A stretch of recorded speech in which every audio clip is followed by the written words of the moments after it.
The night I slept in my car outside my own daughter's house, I realized I had raised successful children, but failed to raise kind ones. My name is Evelyn Carter, and for most of my life, people associated my name with control, precision, and results. I built a logistics and supply consulting firm in Portland, Oregon from nothing, starting with a folding desk, a borrowed laptop, and a promise I made to myself after my husband died suddenly 12 years ago. Everyone told me the company would collapse without him. Clients quietly prepared to leave. Competitors waited like vultures. I did not grieve the way people expected. I worked. I worked until my hands shook and my voice went hoarse from negotiations. I worked because 3 children were watching me, and I needed them to believe that stability was still possible. For 3 decades, my company grew steadily. Not flashy, not famous, but dependable. I solved problems other firms could not. I kept factories moving and contracts alive. By the time I turned 60, I was financially secure in a way my younger self could not have imagined. Houses were paid for, accounts were healthy, doors opened when I knocked, and every single thing I built, every long night and personal sacrifice, I told myself it was for my children. Lauren, my oldest, lived in a beautiful home outside Lake Oswego. She moved comfortably in circles where appearances mattered more than truth. Victor, my middle child, wore tailored suits and spoke in measured tones that made people trust him instantly. He advised surgeons and executives, people who never asked about his family, only his credentials. And then there was Noah, my youngest. Noah chose to work as a public school counselor. He lived simply, earned modestly, and never once asked me for help unless it was advice. The family never said it out loud, but I felt the quiet disappointment surrounding his choices, including my own. I paid for everything. Educations, down payments, emergency rescues.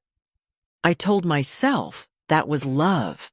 If a problem arose, I solved it with money. If someone struggled, I removed the struggle instead of letting them feel it. Over time, I became something dangerous without realizing it. I became indispensable, and that allowed everyone to stop seeing me as a person. The realization came quietly. On an ordinary Tuesday, I received 3 calls. Lauren needed money to secure a business opportunity. Victor wanted a short-term loan to smooth a professional transition. Both spoke quickly, efficiently, as if reading from internal scripts. Later that evening, Noah called. He did not ask for anything. He asked if I was sleeping well. He told me about a student who finally spoke in class after weeks of silence. He asked if I had eaten dinner. I sat alone in my office long after the city lights came on, staring at a skyline I no longer felt connected to. I reviewed years of financial transfers to my children. The numbers were staggering. What unsettled me was not the money, but the pattern. 2 children who reached for me when they needed something. 1 who reached for me because I was his mother. That night, something inside me broke open. I saw a future where my health failed, my resources disappeared, and my children stood at a distance, unsure what to do with a version of me that no longer provided solutions. I realized I did not know who they were without the safety net I had woven beneath them. So I made a decision that terrified me. I would disappear. Not dramatically, not publicly, quietly. I would remove the money, the influence, the identity they relied on. I would become someone they did not recognize. I would knock on their doors not as a provider, but as a burden.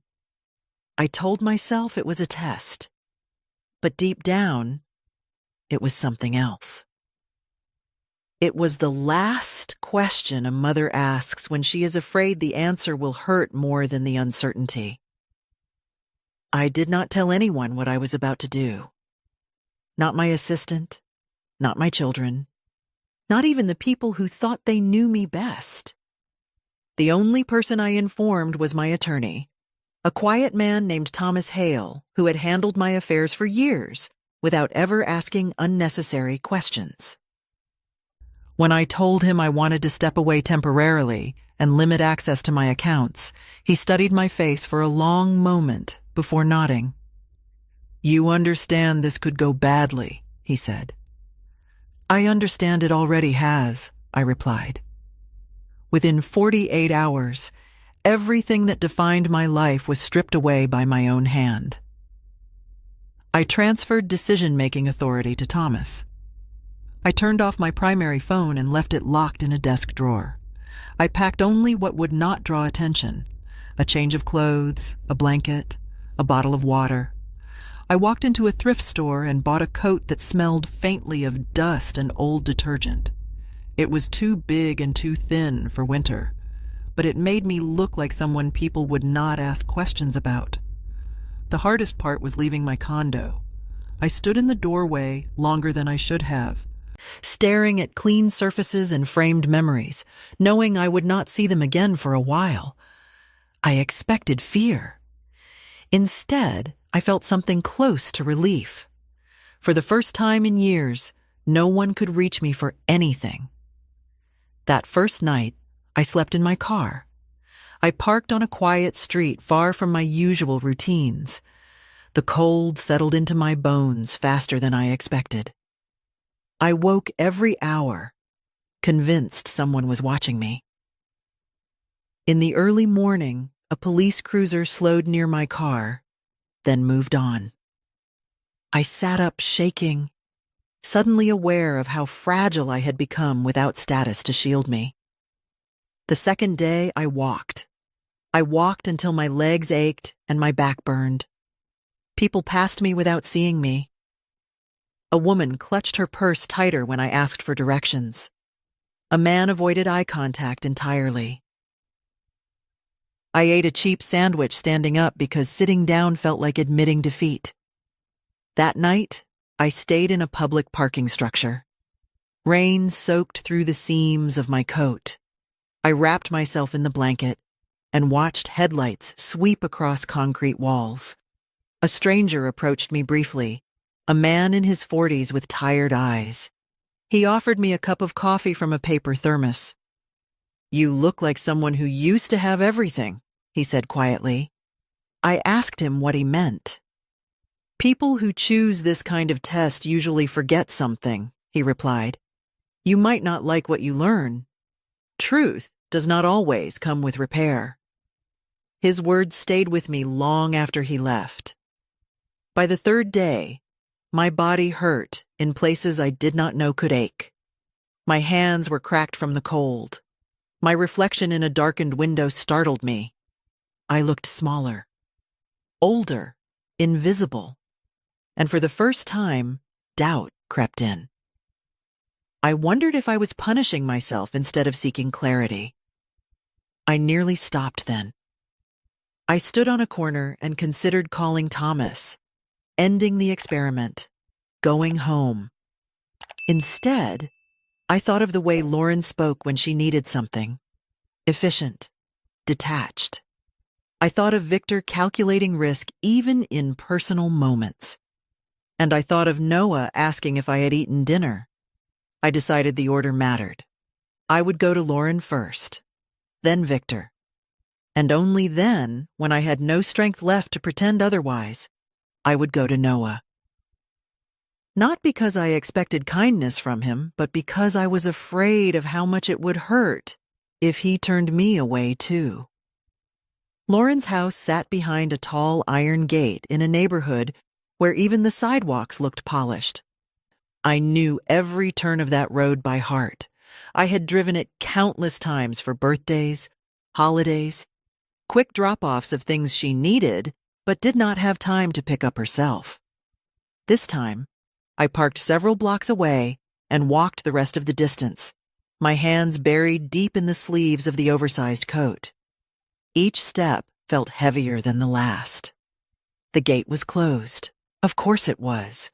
I pressed the intercom button with a finger that trembled more from anticipation than cold. A soft chime rang, followed by silence. Then Lauren's voice came through the speaker, clipped and distracted. Yes, it was strange hearing her speak to me like a stranger. No warmth, no recognition, just impatience. "Lauren," I said, "it's me, your mother." There was a pause, long enough for hope to flare, and then begin to die. The gate buzzed and opened just wide enough for a person to slip through. I pushed it gently and walked up the long stone path I had helped pay for years ago. When the front door opened, Lauren did not step outside. She stood in the doorway, one hand braced against the frame, as if blocking an intrusion. She looked flawless. Hair styled, sweater perfectly pressed. Everything about her announced comfort and control. Her eyes traveled over me slowly, from my shoes to my coat, and settled somewhere near my shoulder, avoiding my face. "What are you doing here, Mom?" she asked, lowering her voice. I told her the story I had practiced. I said I had lost everything, that the business had collapsed, that I had nowhere to go, that I just needed a place to sleep for a night or two until I could figure things out. She did not interrupt me. She did not comfort me. She glanced over her shoulder once toward the interior of the house, then back past me toward the street. I recognized that look immediately. It was the look of someone calculating exposure. "This is really not a good time," she said finally. "We have people coming over later." I nodded and said I understood. I told her I could sleep anywhere. The couch, the garage. I would leave early. No one would even know I was there. Her expression tightened. "Mom, you cannot stay here.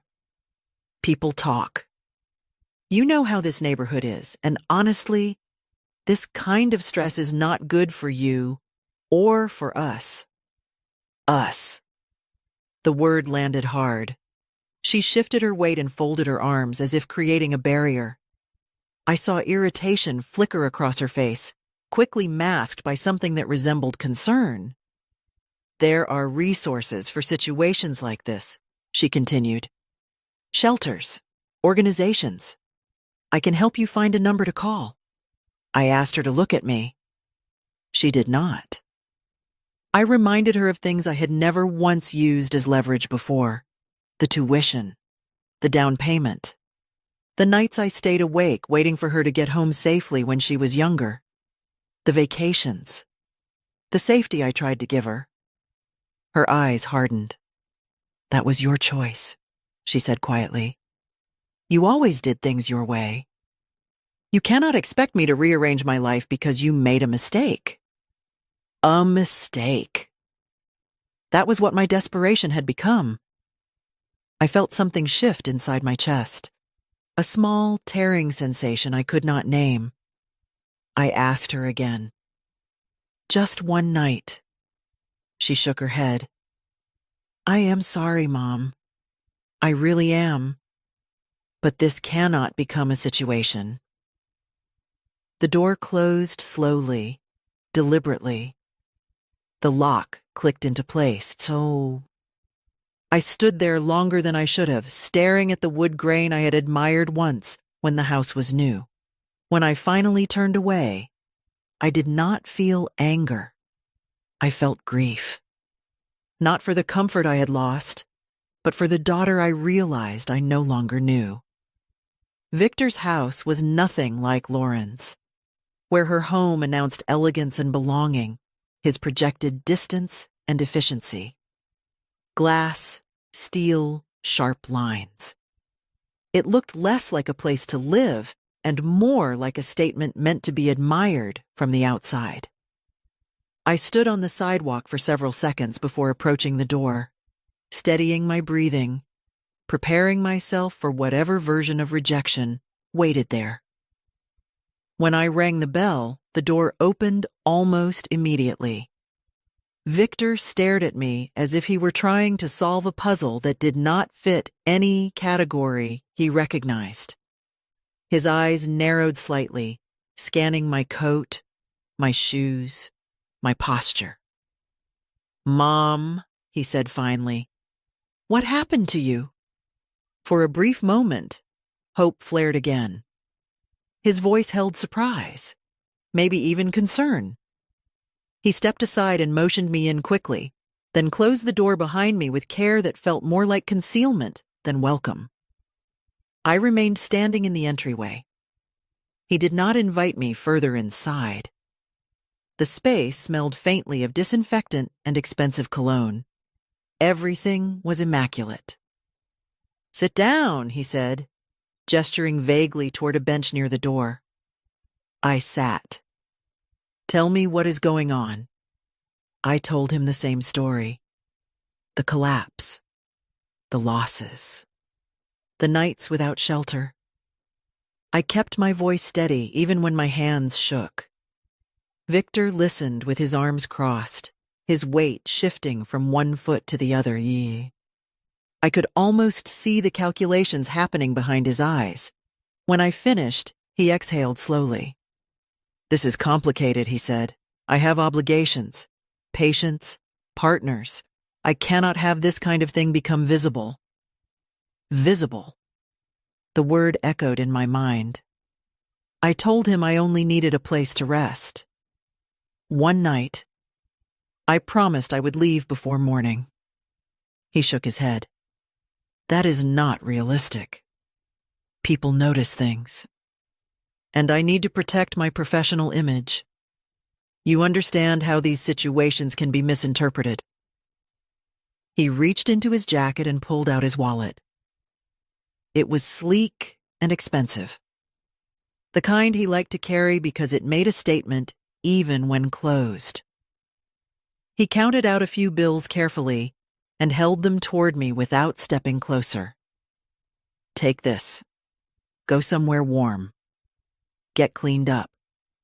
Once you are in a better position, we can talk about options." I stared at the money. It felt heavier than it should have. "You want me to leave?" I said. "I want to help you in a way that makes sense," he replied. "This is the best I can do right now." I asked him if he remembered studying for his licensing exams at my kitchen table. If he remembered the nights I brought him food because he forgot to eat. If he remembered how scared he was of failing and how I told him we would figure it out together no matter what. His jaw tightened.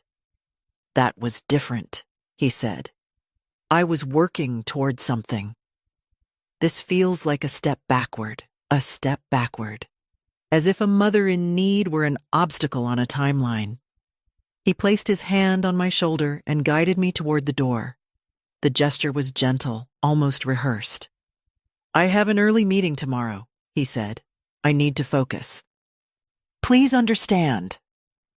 As he opened the door, I noticed his phone in his other hand, the camera lens briefly visible.